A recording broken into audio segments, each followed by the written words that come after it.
어머니, 지금 말씀하시는 게 정말 사실인가요? 하고 소희가 떨리는 목소리로 여쭤봤습니다. 이에 오키는 단호한 표정으로 답했습니다. 당연하지. 결혼식 날이라도 집문서부터 챙겨와야지. 소희는 숨을 몰아쉬며 돌아섰습니다. 윤소희는 결혼식 날 아침 창문 앞에 앉아 생각에 잠겼습니다. 그녀는 평소보다 일찍 일어나 예식장에 갈 준비를 마쳤습니다. 웨딩드레스를 입기 전에 단정하게 세수를 하고 거울을 바라봤습니다.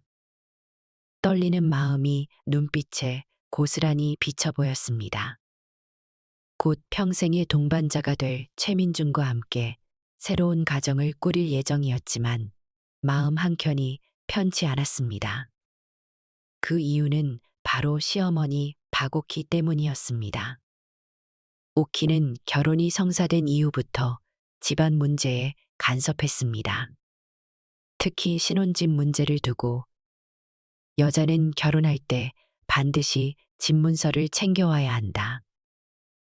라는 말을 반복했습니다. 소희는 이 말을 들을 때마다 당혹스럽게 느꼈습니다. 자기 가정이 부유한 편도 아니었고 신혼부부가 함께 대출을 받아 집을 마련하기로 합의했기 때문이었습니다. 게다가 시대도 바뀌었는데 오키는 전통적인 사고방식을 고집했습니다. 민준도 어머니를 설득해 보려고 노력했습니다. 어머니, 요즘은 집 마련을 두 사람이 함께하는 추세예요. 소희 집안 사정도 있고 저희도 대출을 받으려 해요. 하고 말했습니다. 그러나 오키는 내가 뭘 알아? 내 아들은 절대 집 없이 결혼 못 시킨다. 신부 측에서 준비해야 예의다. 하고 강하게 반박했습니다. 민주는 고개를 숙이고 돌아섰습니다. 소희는 이런 상황에 마음고생이 심해졌습니다. 결국 소희는 결혼식 당일까지 시어머니의 요구가 이어질까봐 두려워졌습니다. 그래서 만일의 사태에 대비해 녹음 파일을 준비했습니다. 오키가 어떤 식으로든 결혼식장에서 집문서를 거론하면 그동안의 대화 녹취를 증거로 삼아 상황을 바로잡으려 했습니다. 소희는 이 방식이 과격하다는 걸 알았지만 더는 밀려나기 싫었습니다. 그날 아침 소희는 메이크업과 헤어를 받으러 예식장 근처 샵으로 갔습니다. 샵 한쪽에서는 드레스를 들고 준비해주는 스태프들이 분주히 움직였습니다. 소희는 떨리는 손으로 핸드백 안에 작은 녹음기를 다시 확인했습니다. 만약을 위해 준비했습니다. 하고 스스로를 다독였습니다. 최민주는 예식장 근처에서 하객들을 맞이하고 있었습니다.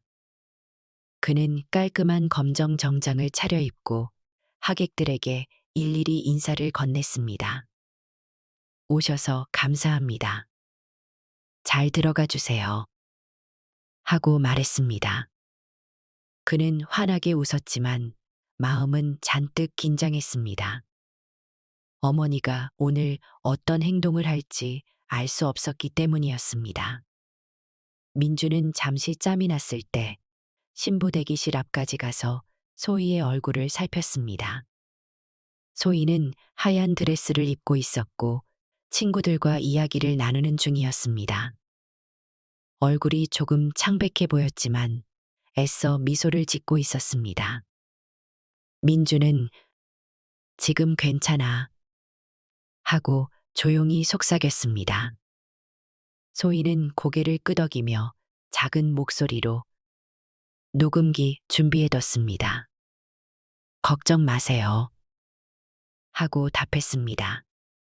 민주는 그 말에 마음이 복잡해졌습니다. 결국 여기까지 와버렸다는 생각이 들었습니다. 식시간까지 약 30분 남았을 때 시어머니 박옥희와 시아버지 최병길이 예식장으로 들어섰습니다. 병길은 상냥한 미소를 지으며 손님들에게 인사를 건넸습니다. 먼 길 오시느라 고생 많으셨습니다. 하고 주변 사람들에게 공손하게 말했습니다. 반면 오키는 드레스를 차려입고도 표정이 굳어 있었습니다. 그녀는 하객들과 인사를 건너뛰고 곧바로 신부 대기실 쪽으로 향했습니다. 소희는 오키가 들어서는 걸 보고 긴장했습니다. 어머니, 안녕하세요. 하고 예의를 지켜 인사했습니다. 오키는 인사를 받으며 소희를 머리끝부터 발끝까지 쓱 훑어봤습니다. 드레스는 근사하네. 그런데 내 아들 집 문제는 어떻게 된 거야? 하고 다짜고짜 물었습니다. 소희의 친구들이 곁에 있어서 순간 정적이 흘렀습니다. 소희는 당황했지만 침착함을 잃지 않으려 했습니다. 어머니, 저희는 예식 후에 부동산을 알아보기로 이미 합의했습니다. 대출 상담도 잡혀 있고요. 하고 조용히 대답했습니다. 그러자 오키는 다 필요 없고 지금 결혼식장에서 집문서 가져오라고 했어. 그게 여자 쪽 예의야. 하고 눈을 부릅뜨며 얘기했습니다.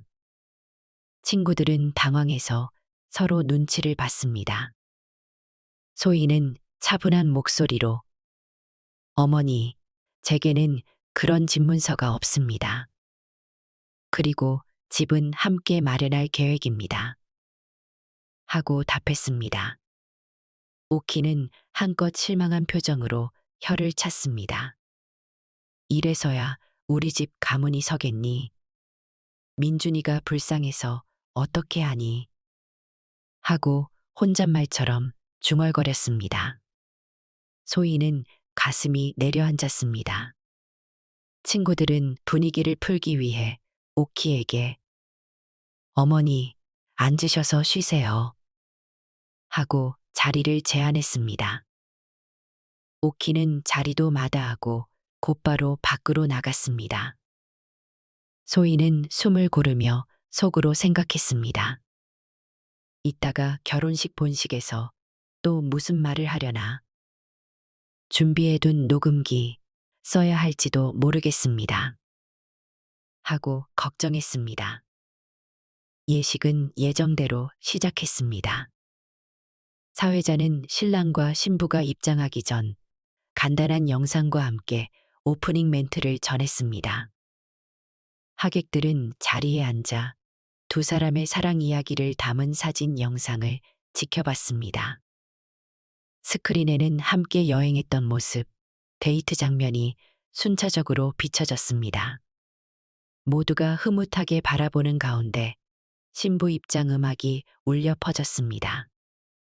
소희는 웨딩드레스 자락을 조심스럽게 끌고 아버지의 손을 잡고 버진 로드를 걸었습니다. 하얀 조명이 신부를 비추었고 하객들은 환호하며 축복했습니다.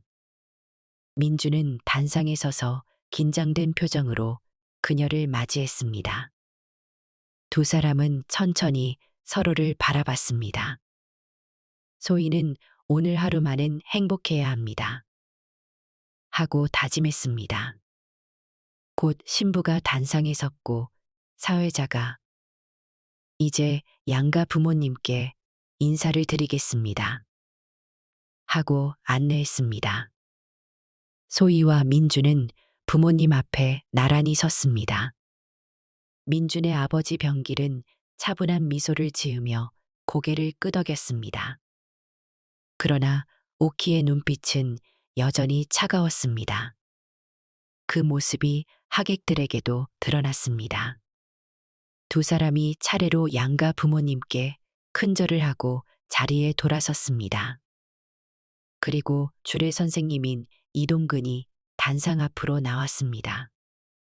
이동근은 민준의 대학교 스승으로 알려져 있었습니다. 그는 결혼 축하와 인생의 조언을 담은 말들을 천천히 이어갔습니다. 분위기는 차분하게 흘렀습니다. 그런데 주례가 중반쯤 진행될 즈음 박옥희가 갑자기 자리에서 일어섰습니다. 사회자, 잠깐 멈춰주세요. 하고 외쳤습니다. 사회자가 당황하며 어머님, 무슨 일이신가요? 하고 물었습니다. 하객들은 술렁였고 소희와 민주는 눈이 커졌습니다. 오키는 단상 근처로 걸어 나와 마이크를 잡았습니다. 주례였던 이동근은 갑작스러운 상황에 어쩔 줄 몰라 했습니다.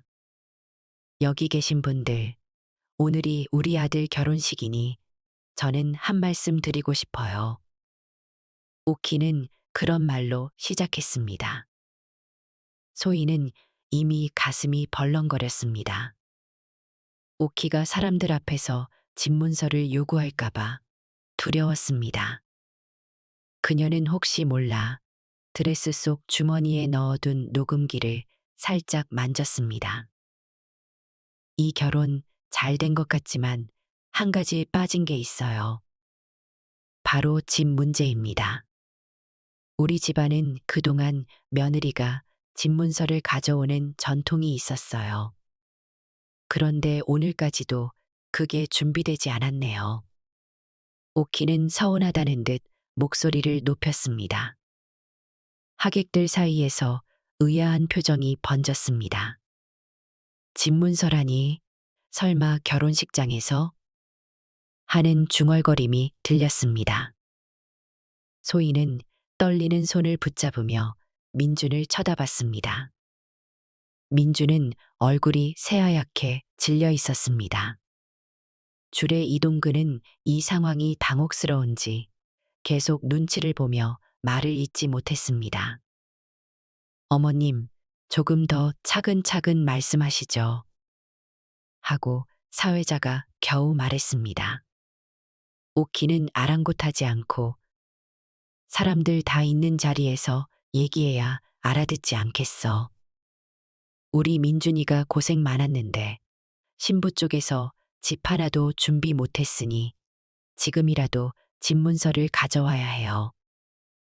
하고 선언했습니다. 장례는 순간 얼어붙었습니다.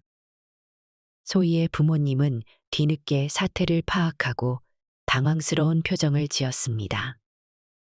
이게 무슨 일이죠? 하고 중얼거렸습니다. 그때 소희는 결심했습니다. 더 이상 물러서지 않겠어요.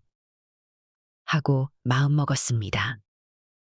그녀는 천천히 단상 앞으로 나왔고 마이크를 조심스레 건네받았습니다.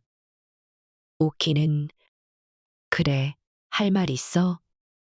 하듯 지켜봤습니다. 소희는 차분한 목소리로 입을 열었습니다. 오늘은 저와 민준이 함께 결혼해서 앞으로 행복한 가정을 이루겠다고 약속하는 날입니다. 그런데 어머니께서 결혼식장에서 이런 요구를 하셔서 당황스럽습니다. 그녀는 잠시 숨을 고르고 계속 말했습니다. 지난 몇 달 동안 어머니께서는 제게 집문서를 여러 차례 요구하셨습니다. 그 과정이 얼마나 힘들었는지 제가 녹음한 파일을 통해 말씀드리고 싶습니다. 하객들은 술렁거렸습니다. 녹음 파일이라니 하고 서로 수군거렸습니다. 오키의 표정이 굳어졌습니다. 뭐? 무슨 녹음? 하고 당황한 기색으로 소리쳤습니다. 주례 이동근 역시 당혹감을 감추지 못했습니다. 일단 자리에서 차분히 대화를 나눠보면 어떨까요? 하고 제안했습니다. 그러나 소희는 이미 마이크를 붙잡고 있었습니다. 어머니께서는 제게 결혼 날짜를 잡기 전부터 집문서를 가져오지 않으면 결혼을 허락할 수 없다고 여러 번 말씀하셨습니다. 그리고 그 말씀이 저희 양가를 모두 불편하게 만들었습니다. 그녀는 핸드백에서 작은 리모컨처럼 생긴 기기를 꺼냈습니다. 이 파일에 그런 내용이 고스란히 담겨 있습니다. 민주는 놀라서 소희를 바라봤습니다. 그 역시 이 녹음이 있다는 건 알고 있었지만 결혼식장에서 실제로 틀 거라곤 생각하지 못했습니다. 오키는 내가 그걸 틀면 어쩌려고 그래 하고 버럭했습니다. 그러나 소희는 이미 파일 재생 버튼을 눌렀습니다. 스피커에서 잡음과 함께 오키의 목소리가 흘러나왔습니다. 내가 말했잖니? 집문서 가져와야 결혼시킬 거라고. 우리 집은 예로부터 라는 문장이 분명하게 들렸습니다. 하객들은 순간 숨죽인 채로 귀를 기울였습니다. 집도 없이 시집 오겠다는 게 말이 돼? 우리 아들만 손해지. 내 부모가 좀 더 책임져야지. 이런 대화가 연속으로 들렸습니다. 오키의 얼굴은 창백해졌고 아버지 병길은 고개를 숙였습니다. 소희는 재생을 멈추고 어머니, 이 이야기를 공개적으로 하고 싶지 않았지만 결혼식에서조차 집문서를 언급하셔서 어쩔 수 없었습니다. 하고 설명했습니다. 장례는 삽시간에 조용해졌습니다. 줄의 이동근은 당황스러운 표정으로 마이크를 잡고 여러분, 우선은 두 분이 서로 대화를 하고 양가가 조율해야 할 문제인 것 같습니다. 오늘 결혼식은 축하의 장이니까요. 하고 중재하려 했습니다. 그러나 이미 상황은 커져 있었습니다. 소희의 부모님은 자리에 일어나서 사돈어른, 이게 무슨 일인가요? 저희로서는 많이 속상합니다. 하고 항의했습니다. 병길은 연신 사과했습니다. 죄송합니다. 오키가 저렇게까지 나올 줄은 몰랐습니다. 하고 작게 말했습니다. 오키는 자신이 한 말이 다 들통나자 더욱 화가 난 듯 했습니다. 내가 날 이렇게 매장시키겠다는 거니? 하고 소희를 노려봤습니다. 소희는 담담한 표정으로 마이크를 내려놓았습니다. 매장시키려는 게 아니라 저도 저희 가족의 자존심을 지키고 싶었습니다. 결혼을 당사자들이 결정하고 준비하는 건데 계속해서 집문서를 강요하시면 저희도 곤란합니다. 하고 말했습니다. 민주는 이 상황을 더 이상 방치할 수 없다는 생각에 소희 곁으로 다가가 마이크를 잡았습니다. 어머니, 제발 이 자리에서는 그만하세요. 저희가 알아서 앞으로 집 문제를 해결해 나가겠습니다. 지금 하객들도 다 계신데 이건 아니라고 생각합니다. 하고 간절하게 호소했습니다. 오키는 입술을 깨물었고 하객들 사이에서는 곤란해하는 기색이 역력했습니다. 줄의 이동근은 어색한 미소를 지으며 마무리로 넘어가려 했습니다. 그러나 분위기가 이미 격양된 상태라 그냥 지나가긴 어려워 보였습니다. 그 순간 소희의 친구이자 사회를 보던 경민이 나서서 상황을 정리했습니다. 우선 어머님께서 하실 말씀은 충분히 들었습니다. 그리고 신부님 입장도 들었습니다. 결혼식이라는 자리가 두 분의 출발을 축복하는 자리이니 일단 오늘 예식은 순서대로 진행하고 추후에 가족끼리 다시 모여 이야기하시는 게 어떨까요? 하고 제안했습니다. 하객들은 그 말에 고개를 끄덕였습니다. 그래, 일단 결혼식부터 마치자. 이런 날 싸우면 어떡하냐? 하는 수군거림이 들렸습니다. 오키도 더 이상 무슨 말을 보태기가 곤란해졌는지 자리로 돌아갔습니다. 소희는 마음이 무척 복잡해졌지만 우선 결혼식을 이어가야 한다고 생각했습니다. 주례가 다시 마이크를 잡고 지금부터 신랑 신부의 서약을 이어가겠습니다. 하고 차분히 넘어갔습니다. 소희와 민주는 서로의 눈을 마주보며 힘겹게 미소를 지었습니다. 그리고 두 사람은 준비된 서약문을 낭독했습니다. 서로 존중하고 아껴주며 어려운 일이 있더라도 함께 해결하겠습니다. 하객들은 그나마 안도한 표정으로 박수를 보냈습니다. 그렇게 결혼식은 우여곡절 끝에 마무리 단계에 접어들었습니다. 두 사람이 퇴장할 때 친구들은 축하의 꽃잎을 뿌려주었습니다. 하지만 대부분의 하객들은 집문서 요구 사건을 잊지 못하고 어수선한 분위기 속에서 하나둘씩 예식장을 빠져나갔습니다. 패백실에서 잠시 쉬는 동안 소희는 눈물을 참으려 애썼습니다. 신부 대기실로 돌아오자마자 친구 한나가 달려와 소희야, 괜찮아? 너무 당황스러웠지. 하고 물었습니다. 소희는 고개를 끄덕이며 씁쓸하게 웃었습니다. 네, 그래도 예상한 부분도 있었어요. 그래서 녹음기를 준비했습니다. 하고 대답했습니다. 그때 민준이 들어와서 소희 손을 잡았습니다. 미안해.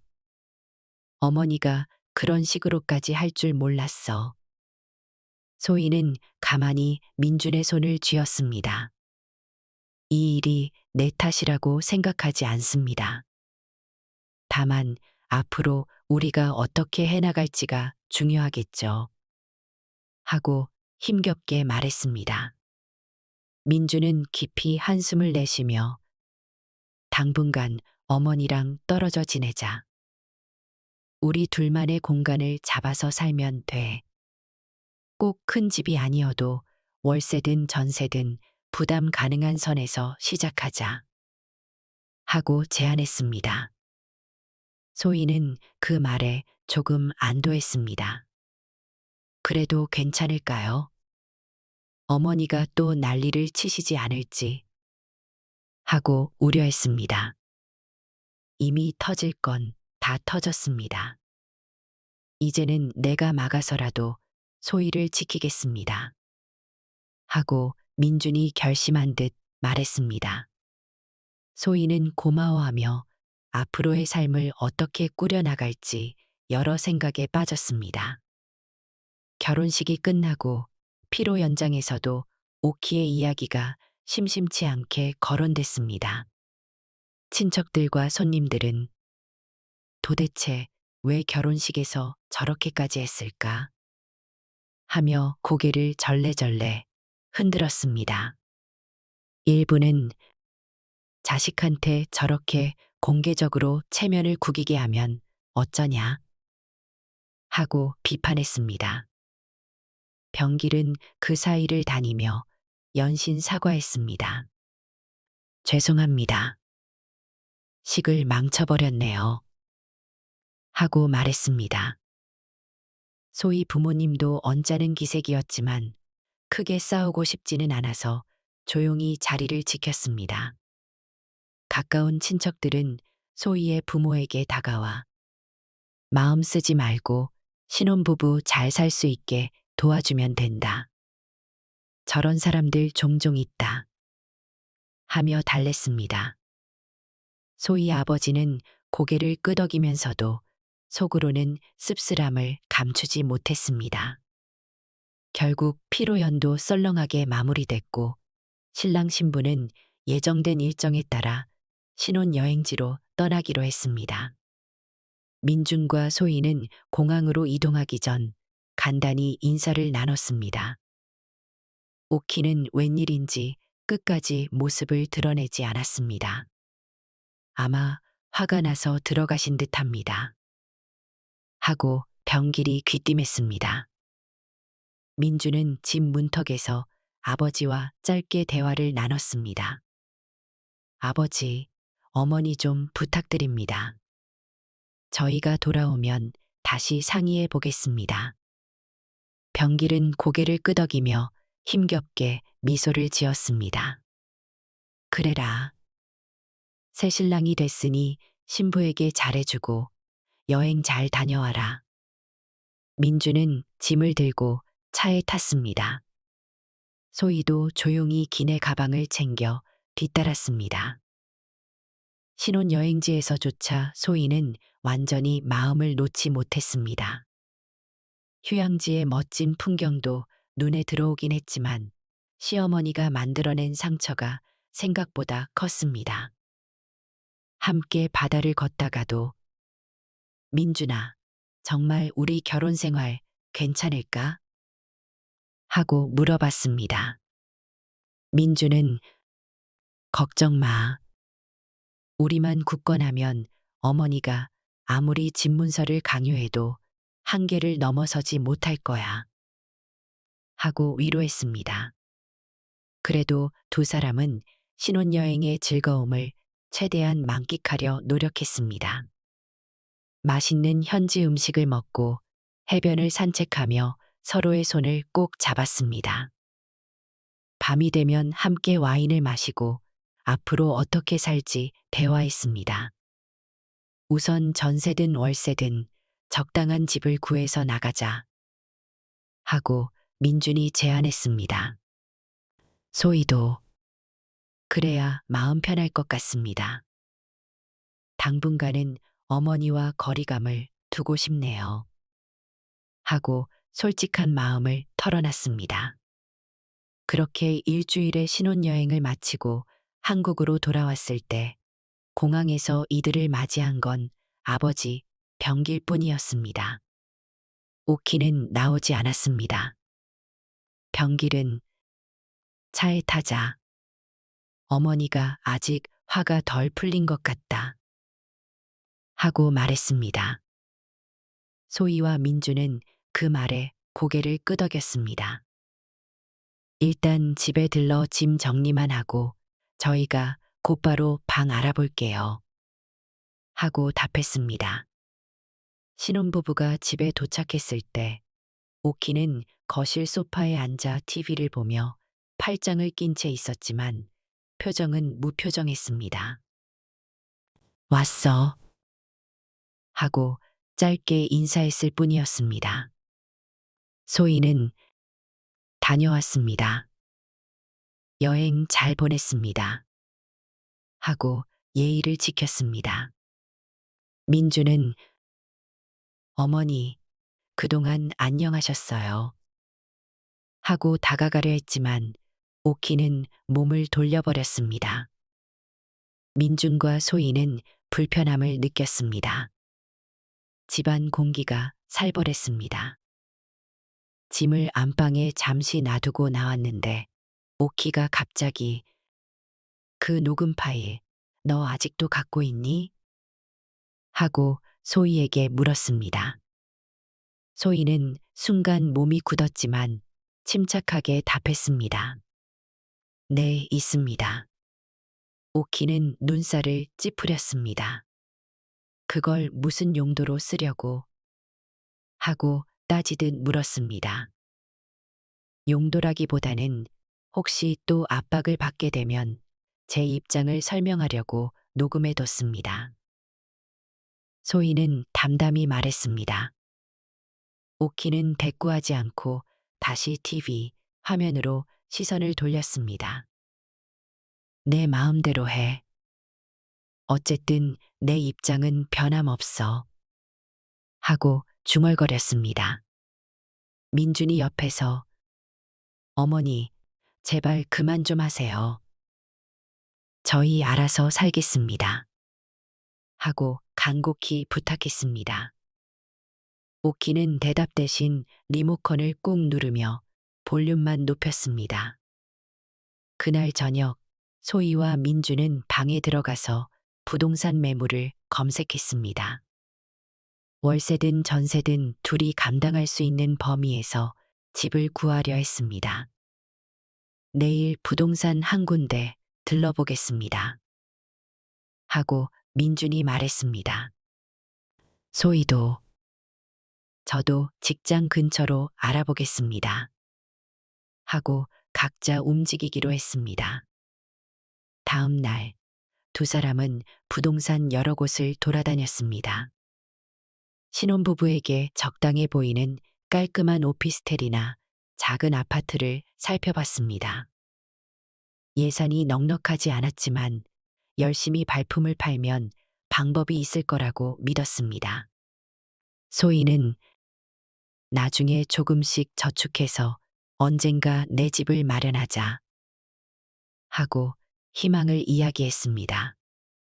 민준도 그래, 무리해서 큰 집 마련하려다가 스트레스 받지 말고 우리가 감당할 수준으로 시작하면 돼.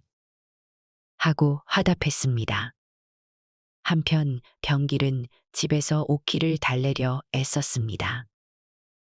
오키야, 애들 결혼식은 끝났고 지금 집 찾으려고 한다니 그냥 두자. 예전처럼 며느리가 집문서를 가져와야 하는 시대도 아니야. 하고 부드럽게 설득했습니다. 그러나 오키는 너는 평생 벌어놓은 돈도 없이 어떻게 우리 아들을 결혼시켰냐고 해도 할 말 없어. 시댁 체면이 있잖아. 하고 억지를 부렸습니다. 병길은 한숨을 내쉬며 내가 체면하는데 요즘 세상에 그런 것 따지는 사람이 얼마나 된다고 생각하냐. 그리고 체면보다 중요한 건 아이들이 행복하게 사는 거 아니겠어. 하고 말했습니다. 오키는 잠시 침묵했습니다. 그러나 쉽게 생각을 바꾸지는 않을 듯 보였습니다. 며칠 뒤 소희와 민주는 마음에 드는 작은 전세 아파트를 발견했습니다. 지하철역에서 가깝고 회사와도 비교적 가까워서 통근이 편해 보였습니다. 둘의 월급 합산으로 부담할 수 있을 정도였기에 전세 자금을 대출받고 나머지는 둘이 모아둔 돈으로 충당했습니다. 계약을 진행하고 나자 두 사람은 안도의 한숨을 내쉬었습니다. 이제 빨리 짐을 옮겨서 어머니와 떨어져 살아야겠습니다. 민준이 조용히 말했습니다. 소희는 미안했지만 솔직하게 저도 그게 편할 것 같습니다. 당장 부딪히지 않는 게 좋겠어요. 하고 동의했습니다. 두 사람은 새 집에 간단히 청소를 하고 이삿짐 센터를 알아봤습니다. 이삿날이 결정되자 병길은 그래도 오키한테 말은 해야지 하고 조언했습니다. 민준이 용기를 내어 어머니에게 저희 며칠 뒤에 이사합니다. 새로 전셋집을 구했어요. 하고 알렸습니다. 오키는 그 말을 듣자마자 얼굴이 붉어졌습니다. 그래, 내 마음대로 해라. 너희가 뭐 알아서 잘 살겠지. 하고 퉁명스럽게 대답했습니다. 민주는 크게 대꾸하지 않고 돌아섰습니다.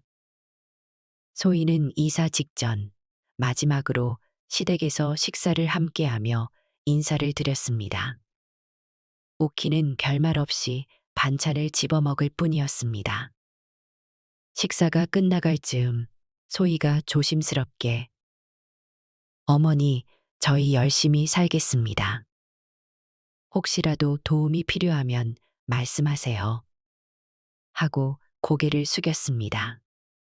오키는 짧게 그래. 하고 시선을 피했습니다. 이삿날 아침 트럭과 이삿짐 직원들이 시댁 앞에 도착했습니다. 소희와 민주는 서둘러 짐을 날랐습니다. 병길은 옆에서 보조하며 이렇게라도 독립하는 게 너희에게 편하겠지. 하고 말했습니다. 소희는 죄송한 마음이 들었지만 솔직히 대립이 계속되는 것보다 나은 선택이라고 생각했습니다. 오키는 방에 들어가서 나오지 않았습니다. 이삿짐을 모두 트럭에 실고 나서야 민준이 방문 앞에 섰습니다. 어머니, 저 갑니다. 하고 작은 목소리로 말했습니다. 문 안쪽에서는 아무 대답이 들리지 않았습니다. 그래도 민준은 건강하세요. 하고 인사하고 돌아섰습니다. 소희도 문 밖에서 잠깐 멈춰서서 울컥하는 마음을 삼키며 고개를 숙였습니다.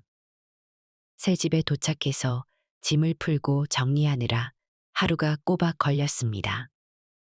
아직 부족한 살림살이가 많았지만 두 사람은 오히려 마음이 홀가분했습니다. 이제 여기가 진짜 우리 집이네. 하고 소희가 말했습니다. 민주는 그래, 힘들어도 여기서부터 다시 시작하자. 하고 손을 내밀었습니다. 두 사람은 서로 손을 마주잡으며 미소 지었습니다. 새로운 보금자리에서의 생활은 녹록지 않았습니다. 전세 이자와 생활비, 결혼식 비용 등으로 지출이 많았고 둘 다 회사 업무가 바빴습니다.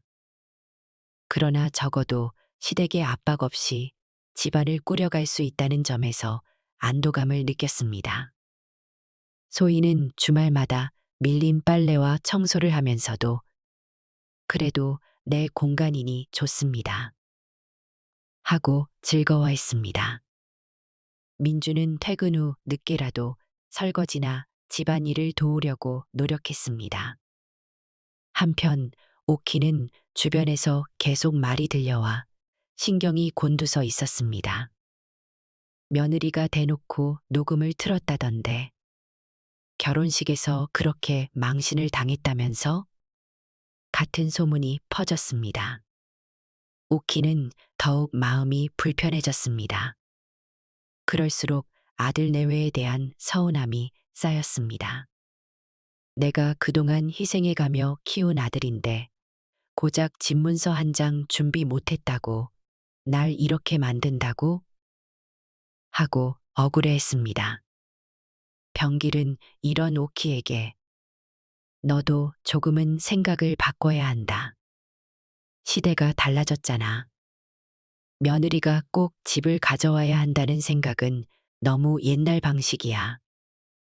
하고 설득했습니다. 오키는 속마음에서는 어느 정도 동의했지만 이미 결혼식장에서 체면을 구긴 탓에 쉽게 말을 바꾸지 못했습니다. 그래서 더욱 외면했습니다. 나도 생각이 있어. 누구 말처럼 시대가 바뀌었으니 나도 바뀌어야 한다. 그렇게 쉽게 못해. 하고 투덜거렸습니다. 그렇게 시간이 흘러 몇 달이 지났습니다. 소희와 민주는 안정적으로 직장 생활을 이어갔고 주말에는 간간히 양가 부모님을 뵙기도 했습니다. 다만 시댁에는 주로 병길이 있는 시간대에 맞춰 잠깐 들르는 시기였습니다. 오키와 마주치면 어색할까봐 피한 측면도 컸습니다. 그러던 어느 날 오키가 갑자기 민준에게 전화했습니다. 민준아, 너 요즘 바쁘니? 하고 평소처럼 까칠하지 않은 말투였습니다. 민준은 깜짝 놀라면서도 아직 회사라서요. 무슨 일이세요, 어머니? 하고 물었습니다. 오키는 잠시 머뭇거리다. 주말에 시간 되면 집에 한번 오너라. 할 얘기가 좀 있어. 하고 말했습니다. 민주는 그 전화를 끊고 나서 소희에게 곧바로 알렸습니다. 어머니가 오랜만에 집으로 오라고 하시는데 무슨 일인지 모르겠어. 소희도 저도 가야 할까요? 불편해하시면 어떡하죠? 하고 걱정했습니다. 민주는 그래도 우리 부부니까 같이 가자. 혹시 또 무슨 말씀을 하셔도 우리 입장은 변함없다고 솔직하게 말하면 돼. 하고 말했습니다. 그 주말 두 사람은 시댁으로 향했습니다. 마음은 여전히 긴장됐습니다. 현관문을 열었을 때 오키는 의외로 부드러운 표정으로 나왔습니다. 왔구나. 들어와. 하고 말했습니다. 소희는 조심스럽게 인사를 드렸습니다. 안녕하세요, 어머니. 잘 지내셨죠? 오키는 흠칫하더니 응, 그럭저럭 하고 답했습니다. 거실 테이블에는 오키가 정성껏 차린 음식들이 놓여 있었습니다. 병길은 주방에서 그릇들을 옮기며 와, 오랜만에 이런 상을 보네. 오키가 오늘 신경 많이 썼어. 하고 웃었습니다. 오키는 헛소리 하지 말고 얼른 들어와. 하고 투덜댔지만 표정은 예전처럼 차갑지는 않았습니다. 민준과 소희는 식탁에 앉았습니다. 오랜만에 가족이 함께 식사를 하려니 어색하면서도 한편으로는 안도감이 들었습니다. 잠시 대화 없이 밥을 몇 숟가락 뜨던 중 오키가 먼저 말을 꺼냈습니다. 그날 결혼식에서 있었던 일, 내가 좀 심했다는 건 알아. 하고 조용히 말했습니다. 민준과 소희는 깜짝 놀랐습니다. 오키가 먼저 사과 비슷한 말을 꺼낸 것은 처음이었습니다. 그렇지만 내가 녹음까지 해서 틀어버린 것도 사실 당황스러웠어. 내 입장에서 체면이 뭐가 됐겠니? 하고 덧붙였습니다. 소희는 심호흡을 하고 조심스럽게 대답했습니다. 어머니, 저도 그렇게까지 하고 싶지는 않았습니다. 정말 계속 압박이 심해서 저희 쪽도 자존심이 있기에 어쩔 수 없었습니다. 오키는 고개를 끄덕였습니다. 그래, 너도 할 말 있었겠지. 하고 나지막하게 말했습니다. 병길은 두 사람의 대화를 조용히 지켜봤습니다. 민주는 어머니, 그 후로 저희는 둘이 열심히 일해서 전세 구했고 지금 잘 살고 있습니다. 아직 돈이 모자라지만 차근차근 모아서 나중에 집을 사면 되죠. 하고 의지를 보였습니다. 오키는 예전 같았으면 그래도 시댁 쪽이 체면이 서질 않잖아. 하고 말했겠지만 이번에는 잠시 침묵했습니다. 마침내 오키가 입을 열었습니다. 내가 요즘 생각해봤는데 세상이 많이 달라졌더라. 주변에서 나더러 너무 옛날식이라고 다들 뭐라 하길래 나도 마음고생이 심했다. 하고 털어놨습니다. 민준과 소희는 잠자코 들었습니다. 오키는 이어 그렇다고 내가 갑자기 확 변하는 건 아니지만 너희가 알아서 살아가겠다니. 하고 말씀했습니다. 소희는 이 말을 듣고 작은 미소를 지었습니다. 어머니, 저희가 부족할 때는 언제든 도움을 청하겠습니다. 그리고 저희도 어머니께 감사한 마음은 있어요. 민준이를 잘 키워주셨으니. 하고 솔직하게 표현했습니다. 오키는 애써 무뚝뚝한 표정을 지으며 뭐 그래. 하고 짧게 대답했습니다. 그날 가족들은 평소보다 부드러운 분위기에서 식사를 마무리했습니다. 오키는 식사 후에 후식을 준비했습니다. 과일과 차를 내오며 오랜만에 가족끼리 모였네. 이런 자리 자주 만들어야겠다. 하고 말했습니다. 소희는 고맙다고 인사했습니다. 민준도 어머니, 감사합니다. 하고 말했습니다. 물론 오키가 완전히 집문서 고집을 꺾었다고 선언한 것은 아니었습니다. 그러나 적어도 이젠 직접적인 강요를 하지 않겠다라는 의사 표현이 있었습니다. 소희는 마음에 쌓인 긴장이 조금이나마 풀렸습니다. 그래, 시간이 좀 지나면 괜찮아지겠지. 하고 생각했습니다. 그날 밤 소희와 민주는 시댁을 나서면서 오키와 짧은 포옹을 나눴습니다. 오키는 여전히 어색해했지만 소희가 어머니, 조심히 들어가세요. 하고 인사하자 살짝 미소 지었습니다. 병길은 아내의 변화를 반가워하며 이제야 좀 가족다운 모습이네. 하고 흐뭇해했습니다. 그 후로도 소희와 민주는 주말마다 시댁을 방문하지는 않았지만 한 달에 한두 번 정도는 들르며 식사를 함께 했습니다. 오키는 한결 차분해진 태도로 그들을 대했습니다. 다만 가끔씩 그래도 우리 집안이 좀 더 넉넉했으면 좋았을 텐데 같은 넋두리를 했습니다. 그럴 때면 소희와 민주는 웃으며 넘겼습니다. 어머니, 조만간 대출 열심히 갚고 나면 더 좋은 데로 갈 겁니다. 하고 말했습니다. 녹음 파일 사건 이후 오키는 더 이상 공적인 자리에서 집문서를 입에 올리지 않았습니다.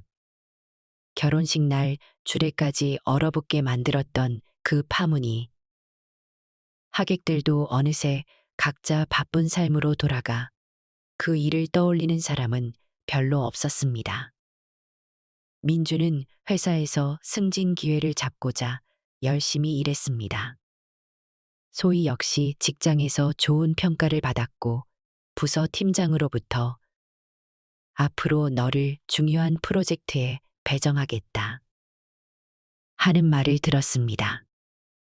경제적으로 조금씩 나아질 희망이 보이자 두 사람은 서로에게 힘내자 하고 격려했습니다. 그러던 어느 토요일, 소희 부모님이 사는 지역으로 함께 내려가게 됐습니다. 친정아버지의 생신을 맞아 작은 모임이 예정돼 있었습니다. 소희 부모님은 사돈 어른들도 함께 초대하고 싶다 하고 병길을 불렀습니다. 병길은 흔쾌히 그럼 우리도 갈게요 하고 답했습니다. 오키는 처음에는 망설였지만 병길이 좋은 기회니까 같이 가자 하고 독려하자 얼떨결에 동행하기로 했습니다. 소희는 혹시나 오키가 친정집에서도 집문서를 언급할까봐 걱정했지만 이제 조금 달라진 모습을 기대해 보기로 했습니다. 민준도 어머니가 요즘 자중하고 계시니 괜찮을 거야 하고 안심시켰습니다. 그렇게 네 사람은 한 차에 올라타 친정으로 향했습니다. 소희 부모님 댁에 도착했을 때 오키는 한껏 차려입은 모습이었습니다. 친정아버지는 문 앞에서 어서 오세요. 먼 길 오시느라 고생하셨습니다. 하고 반갑게 맞았습니다. 오키는 살짝 긴장한 표정이었지만 생신 축하드립니다. 하고 인사했습니다. 소희 어머니도 환한 미소로 어머님 들어오세요. 식탁에 자리 준비해뒀습니다. 하고 안내했습니다. 식사는 화기애애한 분위기에서 진행됐습니다. 오키는 어색해하면서도 노력하는 모습이 역력했습니다. 소희 아버지는 술잔을 기울이며 결혼식 때 여러 일이 있었지만 이제 다들 사이좋게 지내면 좋겠습니다.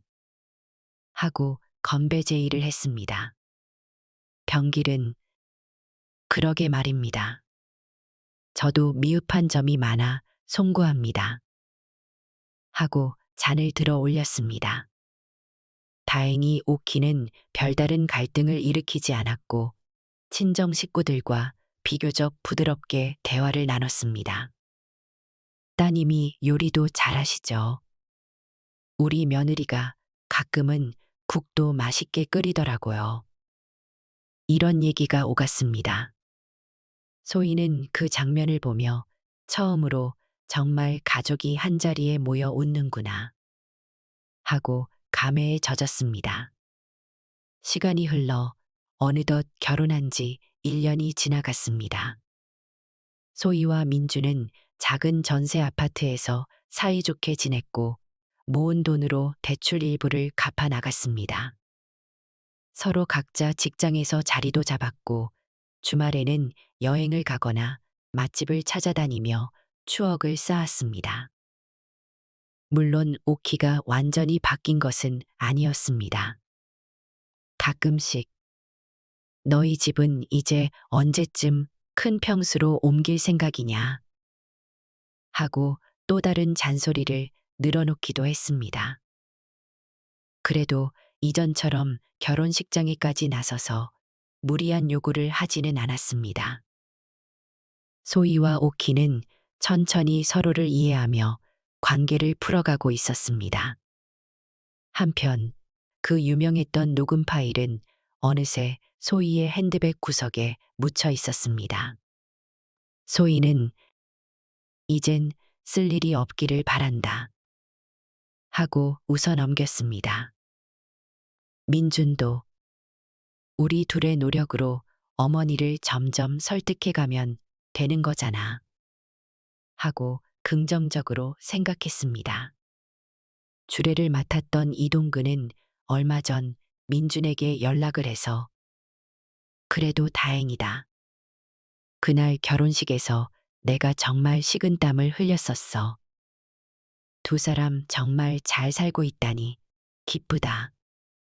하고 축하해줬습니다. 민주는 웃으며 그때 당황하신 얼굴이 아직도 생생합니다. 하고 농담을 건넸습니다. 결혼식장에서 터졌던 집문서 가져와 파저와 파문은 시간이 지나며 조금씩 잊혀갔습니다. 하지만 그날의 녹음 파일 사건은 가족들 모두에게 강렬한 교훈을 남겼습니다. 소희는 자신을 지키기 위해 때로는 단호해야 한다. 라는 사실을 배웠고 오키는 시대의 흐름에 맞춰 사고방식을 유연하게 바꿔야 한다. 는 현실을 조금씩 받아들였습니다.